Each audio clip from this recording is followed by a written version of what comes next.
sentar agora. É uma alegria estar aqui. No lugar. Agradeço a Delcio e a Ilka que propiciaram a oportunidade que eu estivesse aqui falando com vocês, para tanta gente, e falando sobre Chico Xavier.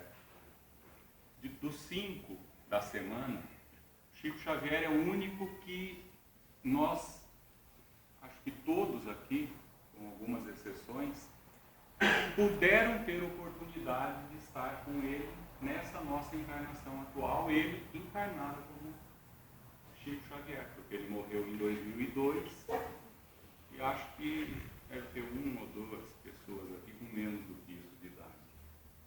Mas como eu falei, eu morava em Limeira e sei que um determinado dia meus pais foram até Uberaba visitar o Chico. E eu, criança, fui junto. Não sei se todos os meus irmãos ou se alguns deles foram, mas a única coisa que eu sei, que eu me lembro, a vaga lembrança que eu tenho, é da imensa quantidade de gente e de eu me perguntar, por que nós estamos aqui? Mãe, vamos embora e tal. Eu sei que ficou noite dentro, e vai e tal. E para ter um pequeno contato em que ele falou alguma coisa para o meu pai a respeito de trabalho. Só. Mas, desde criança espírita, desde criança ouvindo falar de Chico Xavier, quando a Ilka me convidou, eu fui fazer uma pesquisa. E venho desenvolvendo isso já há alguns meses. Eu vou fazer uma pergunta para vocês. Como é mesmo o nome dele? Quem sabe me responder o nome dele? Francisco Cândido Xavier. Vocês se lembram do personagem da escolinha do professor Raimundo que falava assim, há controvérsias. Você tem um documento que mostra isso? Não. Pois é, há controvérsias. Aparentemente, e também não dá para a gente ter certeza, ele não foi batizado como Francisco Cândido Xavier, e sim como Francisco de Paula Cândido. Mas isso também deixa dúvidas, porque uma das coisas que se conta é que quando ele foi chamado para ser funcionário público do Ministério da Agricultura na Fazenda Modelo, e a gente não pode considerar o passado como hoje. Como que se faz hoje para entrar numa carreira pública? Concurso. Naquela época não se falava nisso. Eu procurei muito, não achei nada de concurso. Ele foi convidado para trabalhar. E o pai dele foi com ele buscar a certidão de nascimento dele. E não acharam Francisco Cândido Xavier no cartório.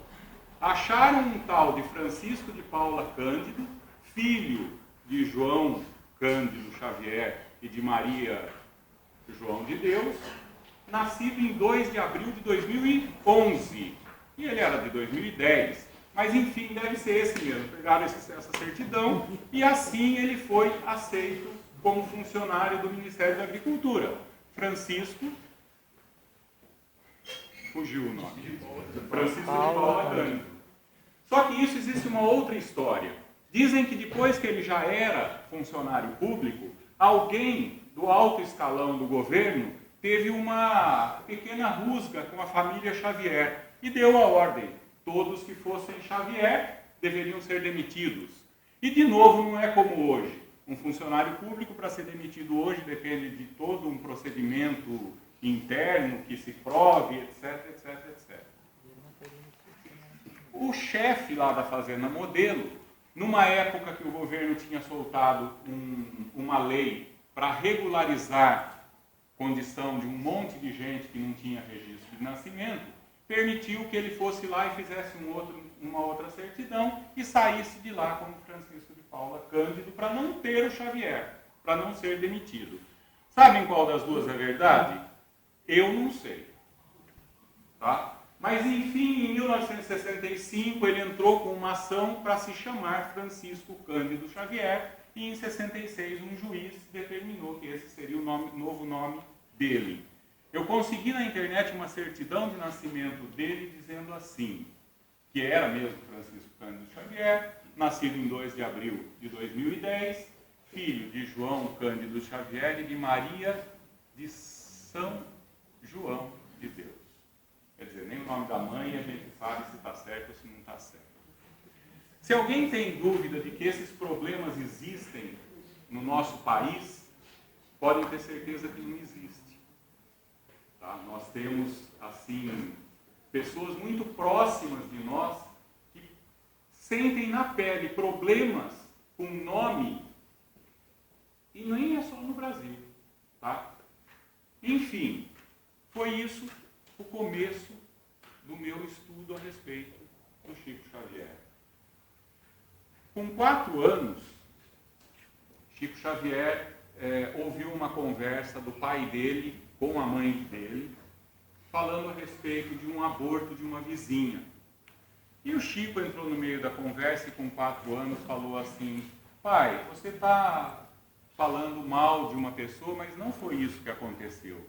É que a nidação do óvulo foi octopédica ou alguma coisa parecida com isso.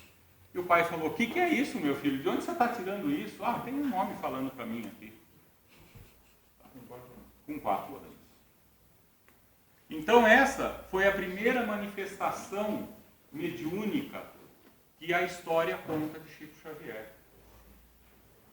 Isso não é novidade para ninguém. A gente tem um monte de crianças nossas que vivem por aí e que falam, que conversam com... A gente fala que é fantasia, mas na verdade não é. Enfim, aos 5 anos, a mãe dele desencarnou e deixou o marido com só 9 filhos. Então, João Cândido Xavier, um vendedor de bilhetes de loteria, ficou sem a esposa com 9 filhos para cuidar. E distribuiu esses filhos porque não tinha condição de cuidar de todos. E Chico foi morar com uma madrinha chamada Rita, a Ritinha, e junto com ele um sobrinho dessa madrinha que chamava Moacir. E essa madrinha era muito boazinha para ele. Ele no máximo apanhava 3 vezes por dia de vara de marmelo, mas no máximo, nunca passou de 3 por dia. Por quê? Sem motivos. Um dos piores motivos foi um dia que ele conversou com a mãe no quintal e voltou e contou para ela: madrinha, acabei de conversar com a minha mãe. Pronto, foi a pior surra que ele levou. Tá? Só que não era só isso. Ela não se contentava com as surras e vara de marmelo. Ela gostava muito de dar garfadas na barriga dele. Garfadas mesmo, de enfiar o garfo, de fazer ferida na barriga. É isso mesmo, gente. Chico Xavier, com 5 anos de idade, apanhava todos os dias e recebia garfadas que sangravam sim, era garfada de machucar. Mas o outro, uma das surras que ele levou nessa época, ele levantou e foi no banheiro fazer xixi. E a hora que ele voltou, a cama dele estava cheia de xixi. E ele apanhou. Só que não foi ele que fez o xixi, foi o irmão. Foi o irmão sem ser irmão, né? O Moacir, o sobrinho da Rita. Mas enfim, esse menino acabou tendo uma ferida na perna que nada sarava. Médicos, nada conseguia resolver o problema dela, da ferida. Então ela chamou uma benzedeira e a benzedeira falou assim: olha, alguém precisa lamber essa ferida em jejum durante 3 sextas-feiras. Vocês querem imaginar para quem sobrou essa tarefa? Pois é. E o Chico foi reclamar com a mãe. Mãe, olha o que eu vou ter que fazer, lamber a ferida dele.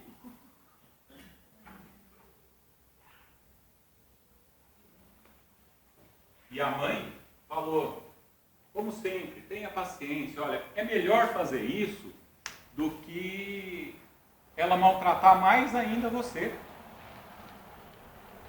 E o Chico falou, mas vai resolver? Ela falou, olha, as lambidas não vão resolver, mas nós vamos dar um jeito na ferida. E nas 3 semanas que o Chico lambeu, ele via a mãe colocando, a hora que ele lambia, a mãe colocando um pozinho na ferida. Era só ele que via, né? Mas depois de 3 semanas a ferida cicatrizou e a Rita começou a tratar um pouco melhor o Chico. Isso durou 2 anos até que o pai dele casou-se novamente com a dona Cidália. E a dona Cidália reuniu todos os filhos de volta, os 9. E durante os 10 anos que ela viveu casada com ele, vieram mais 6. Então eram 15. Viveu só 10 anos porque também ela desencarnou. E quando ela recebeu o Chico usava uma roupona larga. Diz em uma das mensagens que eu li que era uma roupa listrada de azul e branco.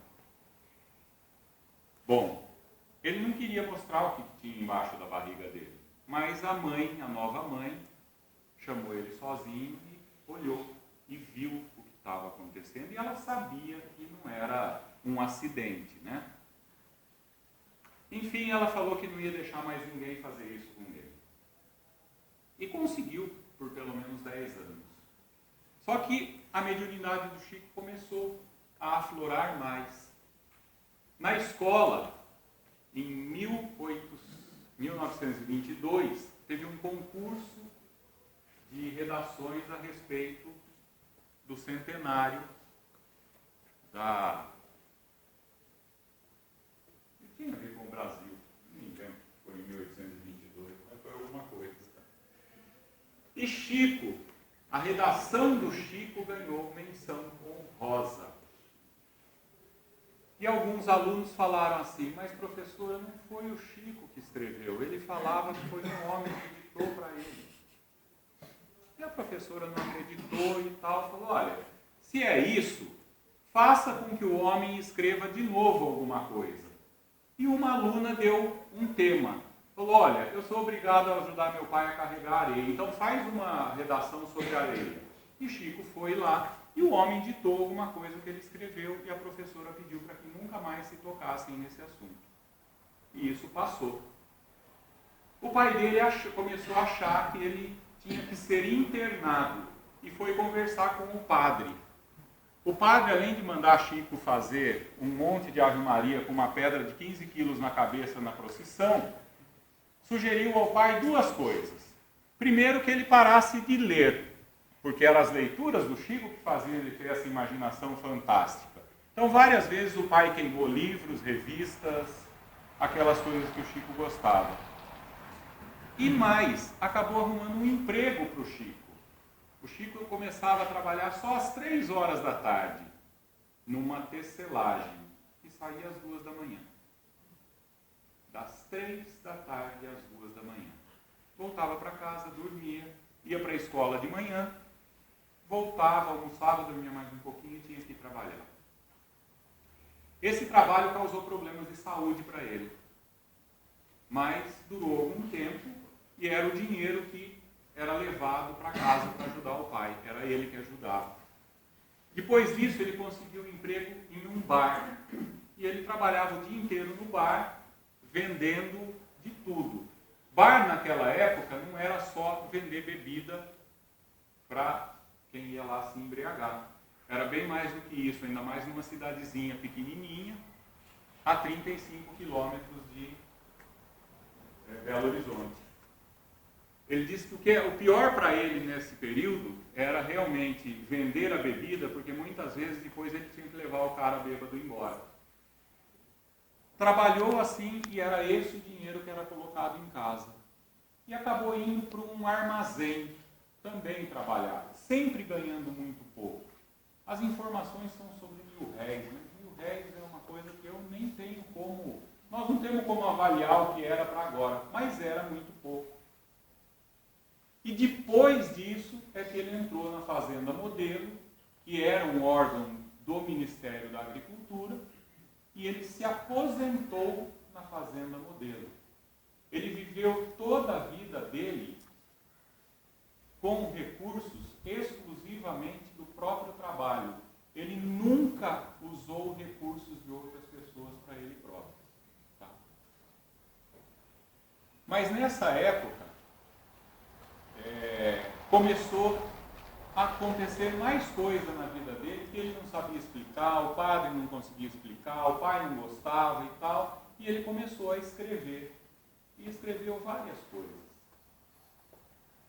Até que chegou o ano de 1927 e uma das irmãs do Chico começou a ter problemas graves de saúde, que nenhum médico conseguiu resolver, que a igreja não conseguiu resolver.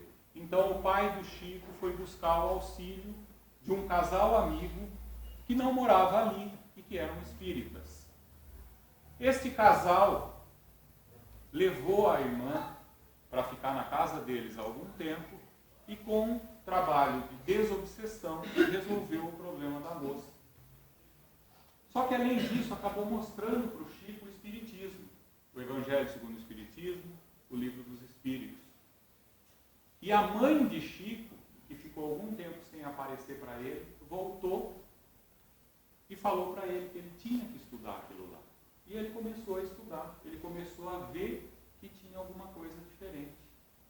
Ele se afastou da igreja, não sem antes pedir a bênção para o padre, e o padre falou: olha, eu não conheço espiritismo, não sei o que é, mas Deus te abençoe. E foi. Montou um centro espírita, o Luiz Gonzaga, que todo mundo achava que montou por causa de São Luís, mas não tem nada a ver, porque na verdade ele e mais quem montou com ele pensou no Luiz Gonzaga por causa do Lindenberg, que tem uma ligação aí que eu nem sei exatamente qual é. E esse foi o nome do Centro Espírita em Pedro Leopoldo que Chico começou a trabalhar. E começou a escrever. E veio então o primeiro livro, que é Parnaso de Além Túmulo. Alguém aqui já leu esse livro? Olha, 2. Tem mais? Bom, o livro começa com um prefácio do Manuel Quintão, que era então presidente da Federação Espírita Brasileira, que foi quem publicou o livro. Ó, o prefácio eu consegui ler. Não inteiro, porque tem umas coisas lá que eu precisava de um dicionário para cada 10 palavras em 9. Porque não dá para entender. Muito cheio de coisa de 1930, que são termos que eu não sei o que significam. As poesias, então, uma mais difícil que a outra de entender. Augusto dos Anjos, Castro Alves, poetas portugueses, outros brasileiros, Alta de Souza, que eu sempre achei que era homem, eu descobri que é mulher, e outros. Mas olha, gente, eu não consigo entender, não. Muito cheio de coisinha, é igual o começo do hino nacional brasileiro. Quem sabe o que quer dizer? Ouviram do Ipiranga as margens plácidas. Aí tem a continuação que você falou que é o...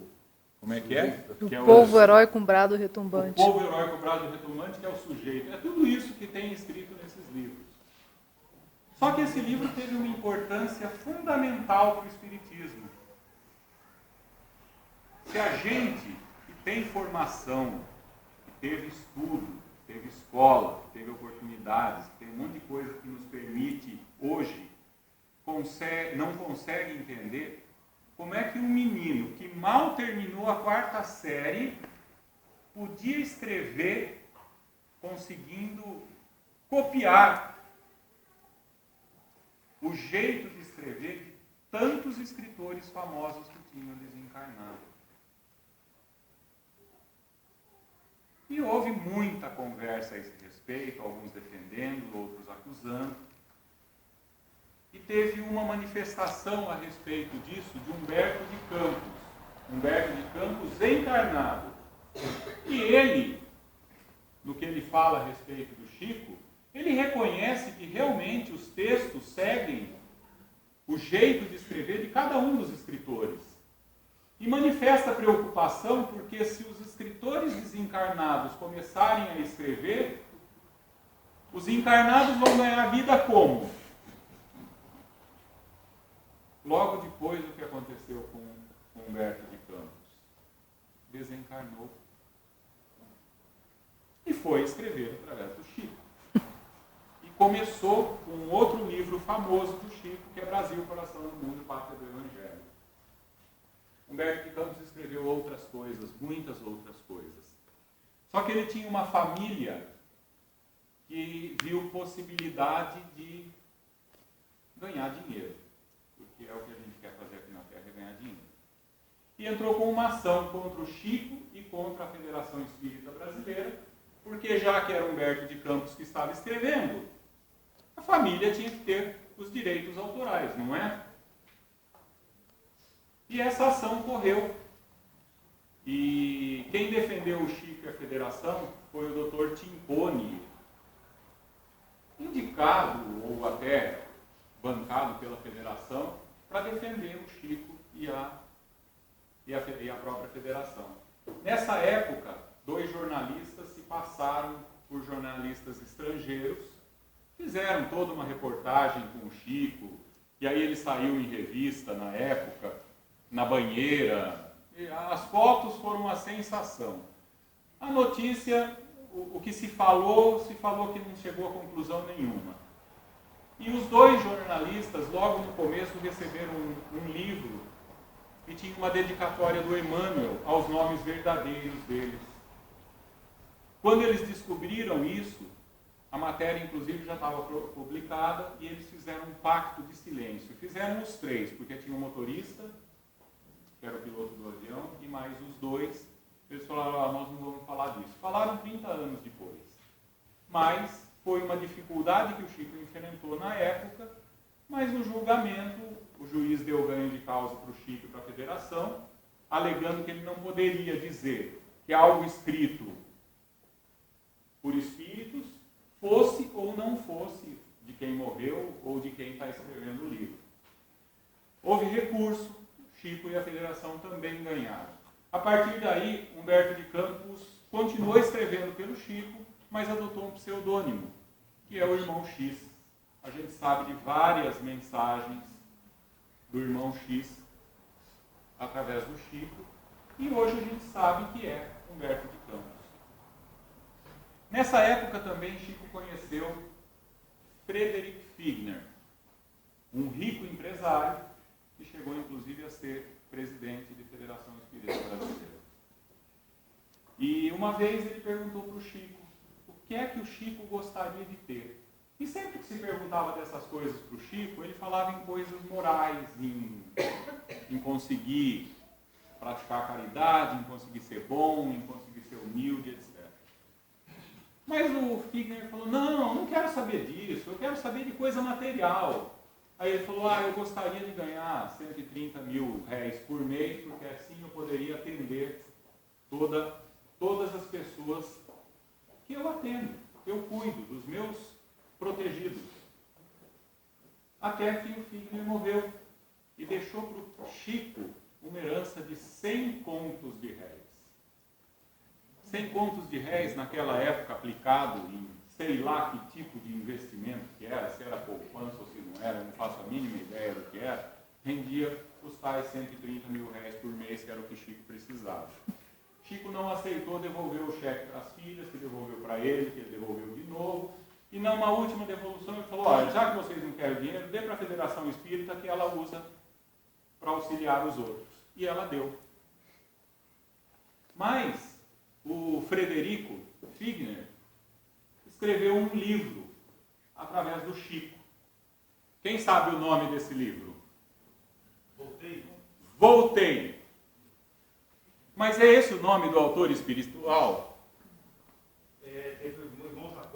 Irmão Jacó. É problemática, né? Isso. Esse não chegou a ser problemática. Amparado pela experiência de Humberto de Campos, antes de publicar o livro, Chico mandou o livro para as filhas dele ver, para as filhas do Frederico. E elas falaram abominações a respeito, que nunca meu pai podia escrever coisa desse jeito, tal. Chico falou, bom, então não é o Frederico Figner, é o irmão Jacó. e escreveu o livro, que aliás é muito bom, que mostra para a gente o que verdadeiramente vale aqui. Porque o Figner achava que porque ele era presidente da Federação Espírita e porque ele fazia algumas coisas, ele seria recebido lá em cima com um tapete vermelho. Ele não achou o tapete vermelho. Mas leiam que é bom, vale a pena. Esse foi o começo da vida de Chico, no que aparecia para os outros. Mas vamos falar um pouquinho do próprio Chico.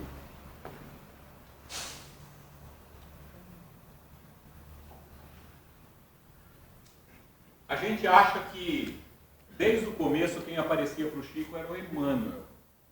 E não é isso que a história conta. A história conta que várias pessoas apareciam, principalmente a mãe dele, e que o encontro dele com o Chico, com o Emmanuel, aconteceu em 1931, quando ele estava na beira do açude, orando, e apareceu o Emmanuel, com aquele traje sacerdotal, e foi conversar com o Chico. E perguntou se Chico realmente queria trabalhar com mediunidade. E Chico falou que sim, que ele queria trabalhar com mediunidade. Emmanuel, então, deu a orientação de 3 coisas que ele deveria seguir para poder trabalhar com mediunidade. Quem sabe o que são essas 3 coisas? Disciplina, disciplina, disciplina. Disciplina, disciplina e disciplina. E Chico aceitou. E Emmanuel falou, então vamos escrever os nossos primeiros 30 livros. Emmanuel era extremamente rígido. A disciplina era rigorosíssima. Chico não tinha possibilidade de se divertir, de prazer. Chico tinha compromissos que ele tinha que cumprir sempre. Não tinha sábado, não tinha domingo, não tinha noite, os trabalhos iam até de madrugada até 4, até 3. Ele dormia 3 a 4 horas por dia, já levantava, tinha que trabalhar. Uma informação diz que Chico nunca faltou ao trabalho na escola, na Fazenda Modelo. Nunca. A fazenda era 6 quilômetros da casa dele, ele ia e voltava a pé. Bom, e aí foi escrevendo livros, fazendo tudo isso que ele fazia, vinha mensagens. Quando chegou nos 30 livros, chegou Emmanuel para ele e falou assim, Chico, 30 já foram, vamos para os próximos 30. E foi. E chegou nos 60. Me parece que entre os 60 está o que é o best-seller do Chico. Quem sabe qual é? Nosso Lar. Nosso Lar é o livro mais vendido do Chico. E continua sendo. Depois que ele morreu até hoje, já se dobrou a quantidade de livros Nosso Lar vendido no mundo, né? Porque foi traduzido para várias línguas. Inglês, espanhol, alemão, japonês, esperanto. Aliás, nas mensagens, várias vezes Chico escrevia, psicografava em outras línguas, inclusive em esperanto. E isso continuou, mas enfim, Chico chegou no livro 60 e Emmanuel falou para ele, bom, agora é a última parte, vamos até o 100. E foi até o 100. Nessa época, chegou Valdo Vieira, que com o Chico escreveu vários livros, e com o Valdo Vieira acontecia coisa bastante interessante também, porque um escrevia os capítulos ímpares, outro escrevia os capítulos pares, e a hora que se juntava ficava perfeito. Valdo Vieira continuou espírita? Não. Ele saiu do espiritismo, criou ou participou da criação de uma nova doutrina, seita, filosofia, ou qualquer coisa que vocês queiram chamar, e abandonou todo o passado que ele teve com o Chico. E Chico também se abstinha de fazer comentários a respeito. Mas continuou a vida, foi fazendo as coisas, até que chegou no 100º livro, E Chico falou, bom, agora eu não preciso mais escrever. Ainda bem, cheguei no 100º livro, cumpri minha parte, e inclusive ele comentou isso com amigos, com o Ranieri, que era muito amigo dele e tal. Até que chega para ele Emmanuel. E Emmanuel pergunta para ele se ele conhecia, quando o governo queria tirar uma área, que ele precisava construir uma estrada, por exemplo, o que o governo faz? Desapropria a terra. Pois é. Emmanuel chegou para o Chico e falou, olha, os espíritos decidiram desapropriar você. Tá? E a partir de agora, você vai servir única e exclusivamente aos espíritos para trazer livros e mensagens para os homens. Chico não gostou. Se revoltou. Eu ouvi falar que ele teria dito ao Chico assim, você ficou no 100º livro, agora você pode jogar isso tudo fora, agora que a gente vai conversar. Tem muitas coisas que se falam e a gente não sabe qual é exatamente a verdade. Mas isso é falado. O Chico falou, não, eu não quero isso. Olha, eu escrevi tanta coisa dizendo que tenho livre-arbítrio. Se eu tenho livre-arbítrio, eu não quero mais continuar escrevendo. O que vai acontecer comigo se eu não escrever mais? Você vai perder seu corpo. Tá bom, eu continuo escrevendo. Você pode ter o livre-arbítrio, pode decidir não continuar escrevendo. Mas a sua encarnação acaba aqui. Porque doenças não faltavam para o Chico. Aquelas garfadas criaram uma hérnia para ele, que ele teve inclusive que fazer cirurgia. Antes dos 22 anos de idade, ele tinha uma doença no olho que sangrava e que os médicos da Terra não tinham o que fazer. Alguns lugares falam que era uma catarata, outros falam que era outra doença, que era uma doença no cristalino do olho que não tinha cura. E ele foi, Emmanuel, peraí, você vai me deixar com esse olho assim? E Emmanuel virou para ele e falou, você quer privilégio, meu filho? Não tem privilégio para ninguém aqui. E ele foi pedir para o Bezerra. E Bezerra falou, vai cuidar com os médicos da Terra. E Chico tinha que pingar colírio todos os dias, porque nem o Bezerra, nem o Emmanuel fizeram nada pelo olho dele. Mas não parou aí, porque ele teve infarto, dores, angina, pneumonia, os pulmões eram fracos. Que coisa, né? E ele continuou escrevendo. Sabe quantos livros ele escreveu? Tem duas informações diferentes. Uns dizem que ele escreveu 412. Outros dizem que depois dos 412 ainda foram publicados mais 39 depois da morte dele, que chegou a 451. Tá? Mensagens direcionadas a parentes de quem escrevia foi uma quantidade imensa. Ele atendia até 3, 4 horas da manhã. E muita gente ia lá esperando mensagem, querendo ouvir o que Chico tinha para falar. Numa dessas, ele escreveu uma mensagem para um amigo dele, Chico. O amigo não gostou da mensagem, não acreditou da mensagem e cuspiu na cara do Chico. Chico pegou o lenço, enxugou, continuou o trabalho. E quando foi embora para casa, foi chorar. E quando ele estava chorando, quem foi que apareceu? Emmanuel. O que você está chorando? A próxima vez que acontecer, você fala que foi chuva e esquece. Não tem que chorar por causa disso. Você não é melhor que os outros.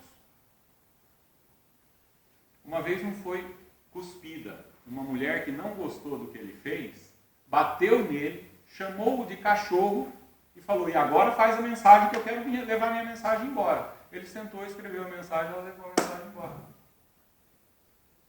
E Chico sempre quieto. E a vida dele continuou com todas as dificuldades. O programa Pinga Fogo, da TV Tupi, tinha audiência normal de 2%, até que o Chico foi convidado para estar nesse programa. e a audiência subiu um pouquinho, foi para 75%. Acho que na época ninguém conseguiu essa audiência. Ele foi convidado para outro Pinga Fogo, teve de novo audiência, e teve que repetir, teve que reprisar, porque todo mundo queria ouvir Pinga Fogo. Mas tem uma parte bastante curiosa nesse Pinga Fogo, quando ele fala da viagem dele de avião. E eu não vi no filme só, eu vi o original dessa mensagem. Quando o avião começa a trepidar, e todo mundo começa a ficar com medo, diz que foi uma trepidação realmente muito forte por muito tempo. O que aconteceu com o Chico? Entrou em desespero. Morreu de medo. Medo do que mesmo? Chico, com medo de morrer? Chico, com medo de morrer. E nessa, nem a bronca do Emmanuel deu certo. Porque Emmanuel, em pleno voo, conversou com ele. E ele falou, mas gente, nós estamos correndo risco de morrer. Ele falou, e daí? Todos estão correndo risco de morrer, não é? Mas eu estou desesperado e tal. Ele falou, então segura o seu desespero para você. Não precisa todo mundo ver que você está desesperado. Ele falou, mas se nós estamos correndo risco de morrer, eu vou continuar desesperado. E continuou gritando até parar.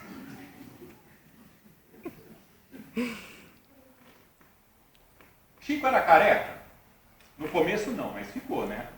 Deixa eu ver quantos carecas tem na sala. Chico usava uma boina. Aliás, ele é famoso pela boina, né? Olha lá, ó, a boina está lá na foto dele. Por que ele usava a boina? Não, ele usava a boina para não ficar com frio na cucuruta. Só que o que acontecia? As pessoas queriam ver, queriam tocar no Chico e acabavam tirando a boina.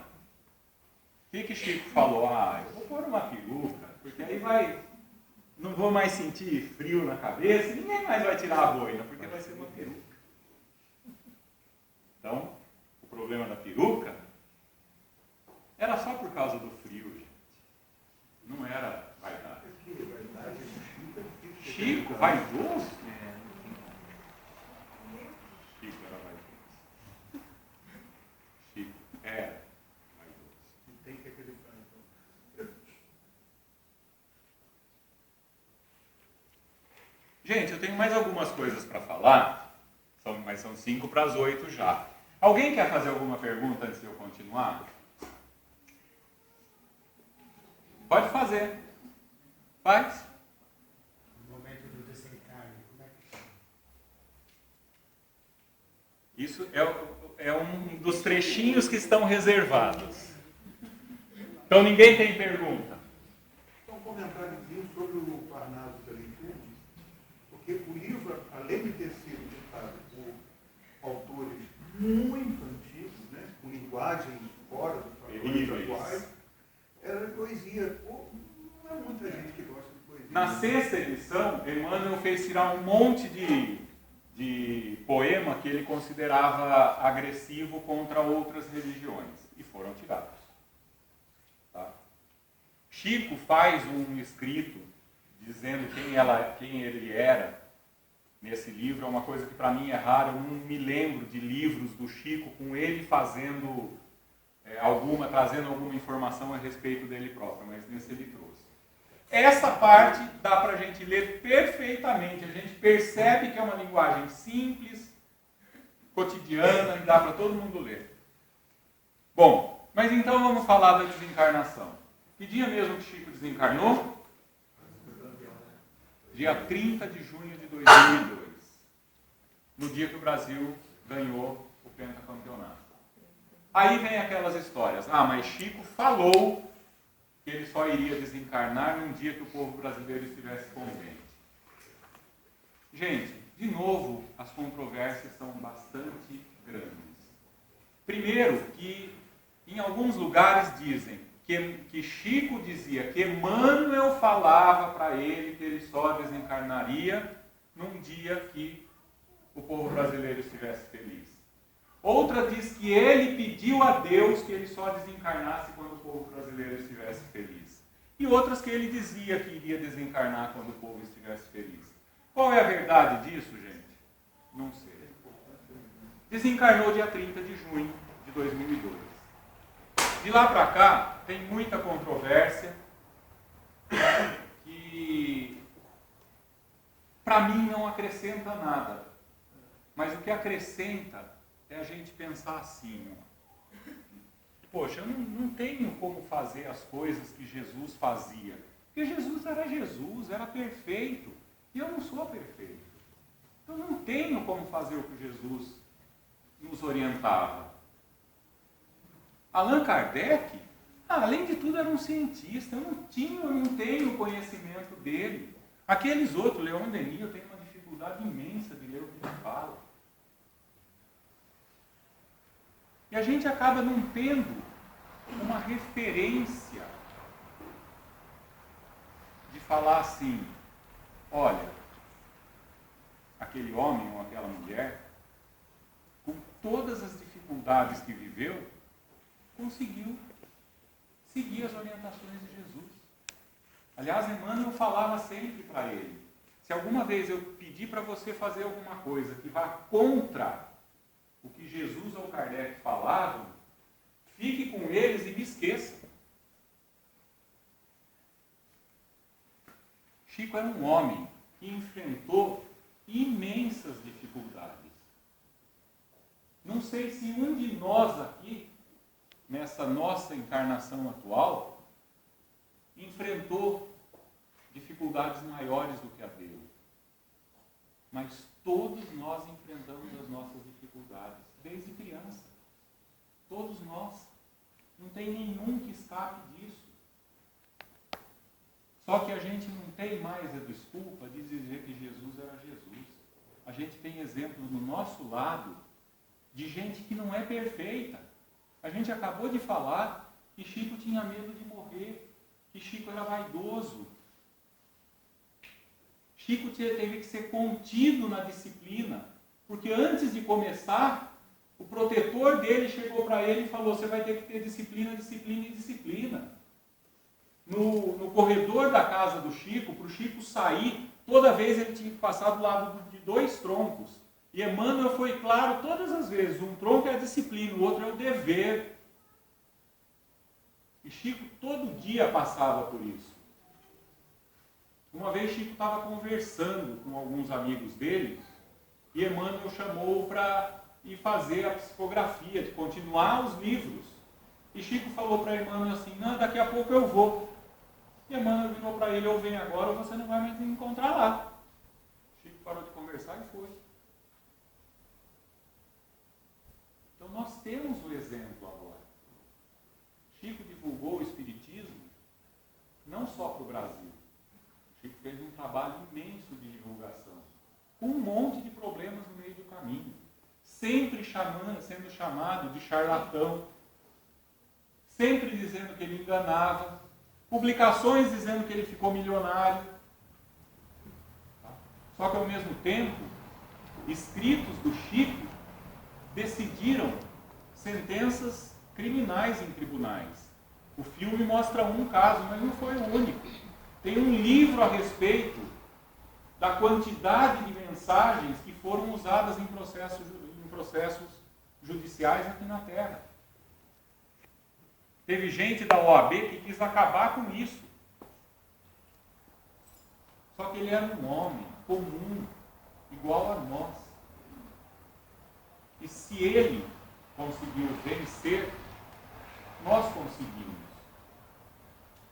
As controvérsias que hoje muitos espíritas levam a respeito do Chico vão para outro lado e deixam de falar o que importa. O que importa é que a gente aprenda com o Chico que a gente tem como sair dessa nossa encarnação melhor. E tem 3 regrinhas que eu tenho falado sempre, que nós precisamos cumprir para conseguirmos vencer a nossa reencarnação. E são 3 regrinhas simples. A primeira é oração. nós precisamos orar. E nós temos que orar. Não adianta eu pedir para o outro orar por mim. Eu tenho que orar. A segunda é vigiar. Vigiar nosso sentimento, nosso pensamento, o que a gente fala e o que a gente faz. Para que sempre essas 4 coisas nossas estejam dentro do Evangelho de Jesus. Porque se a gente conseguir fazer isso, pensar, sentir, falar e fazer o que está dentro do Evangelho, a gente nunca vai errar. E junto com isso é praticar a caridade. A caridade, como Kardec nos ensinou. Kardec pergunta ao Espírito Verdade, o que é caridade segundo o entendimento de Jesus? E a resposta é benevolência para com todos, indulgência com as imperfeições alheias e perdão incondicional das ofensas. Chico fez essas 3 coisas a vida inteira dele. Ele era perseguido por encarnados e desencarnados. Ele tinha uma imensa quantidade de obsessores, que ele mesmo falava. E era só através disso que ele se livrava das obsessões. E ele venceu. Por que nós não podemos vencer? Nós podemos. Para finalizar, Chico dizia que nós não podemos voltar atrás e começar de novo. Mas nós podemos começar agora e fazer um novo futuro. Está na alçada de cada um de nós. Que nós possamos sair dessa semana, eu não pude vir todos os dias, mas vim em 2, conscientes de que somos nós que podemos fazer o nosso futuro diferente. Depende das nossas atitudes de agora. Depende de plantar corretamente agora. Porque se a gente plantar agora da forma certa, mesmo que a gente ainda esteja colhendo as dificuldades do passado, no futuro nós vamos colher coisas boas para nós. E esses espíritos que estiveram na Terra, trazendo isso para nós, sejam espíritos que a gente possa mirar, que a gente possa entender que tiveram as suas dificuldades e que venceram. E que assim nós podemos vencer também. Quer que fale mais alguma coisa? Gente, já acabou, mas eu vou falar mais uma coisa. Hoje existe uma controvérsia imensa no mundo espírita, dizendo assim, Chico é a reencarnação de Kardec. Quem já ouviu falar disso? Olha, eu pesquisei muito. E existem muitos que defendem essa ideia. E muitos que são totalmente contrários à ideia. Eu tenho a minha posição.